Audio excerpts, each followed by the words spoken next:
Trump ਗੁੰਡਾਗਰਦੀ ਕਰ ਰਿਹਾ ਹੈ। ਭਾਰਤ ਦੇ ਉੱਤੇ 50% ਟੈਰਿਫ ਲਾਉਣ ਦੇ ਉੱਤੇ ਰਾਮਦੇਵ ਬਾਬਾ ਟਰੰਪ ਤੇ ਭੜਕੇ ਨੇ। ਜੀ ਹਾਂ, ਅਮਰੀਕਾ ਕਾਫੀ ਗੁੱਸਾ ਕੱਢ ਰਿਹਾ ਹੈ ਅੱਜ ਕੱਲ ਭਾਰਤ ਦੇ ਉੱਤੇ, ਜਿਸ ਦੇ ਚੱਲਦੇ ਹੋਏ ਡੋਨਲਡ ਟਰੰਪ ਦੇ ਵੱਲੋਂ 50% ਦਾ ਟੈਰਿਫ ਲਾਇਆ ਗਿਆ ਹੈ। ਇਸ ਦੇ ਉੱਤੇ ਹੁਣ ਕੀ ਕਹਿਣਾ ਹੈ ਬਾਬਾ ਰਾਮਦੇਵ ਦਾ, ਜ਼ਰਾ ਸੁਣੋ ਤਾਂ ਸਹੀ।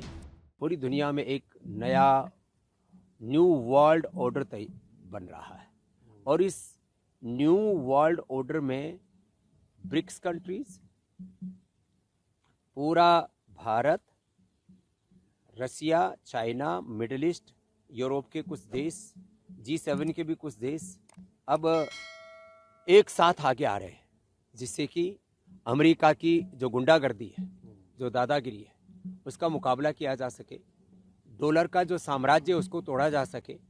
इसके लिए सारे देशवासियों को एकजुट होने की ज़रूरत है।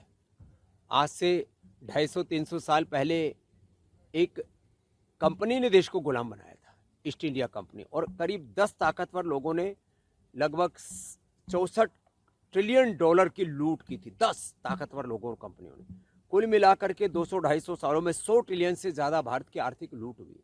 और देश आज राजनीतिक आज़ादी के बावजूद भी आर्थिक गुलामी में, शिक्षा चिकित्सा की गुलामी में, वैचारिक सांस्कृतिक गुलामी, ग्लानि कुंठाओं में आज भी डूबा हुआ है।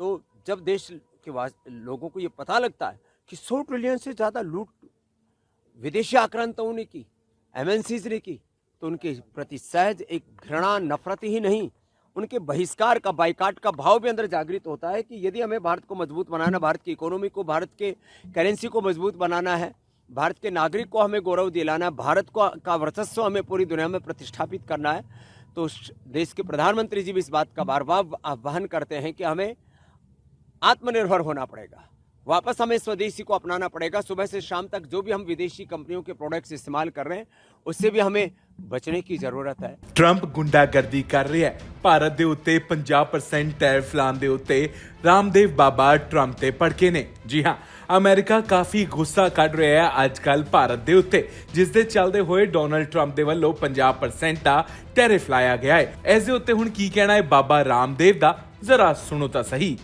पूरी दुनिया में एक नया न्यू वर्ल्ड ऑर्डर बन रहा है और इस न्यू वर्ल्ड ऑर्डर में ब्रिक्स कंट्रीज,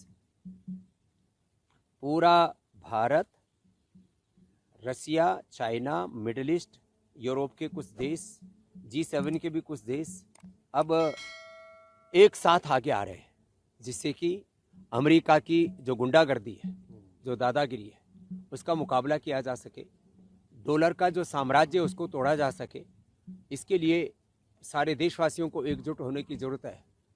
आज से 250-300 साल पहले एक कंपनी ने देश को गुलाम बनाया था, ईस्ट इंडिया कंपनी, और करीब 10 ताकतवर लोगों ने लगभग 64 ट्रिलियन डॉलर की लूट की थी। 10 ताकतवर लोगों और कंपनियों ने कुल मिलाकर के 200-250 सालों में 100 ट्रिलियन से ज़्यादा भारत की आर्थिक लूट हुई। और देश आज राजनीतिक आज़ादी के बावजूद भी आर्थिक गुलामी में, शिक्षा चिकित्सा की गुलामी में, वैचारिक सांस्कृतिक गुलामी, ग्लानि कुंठाओं में आज भी डूबा हुआ है।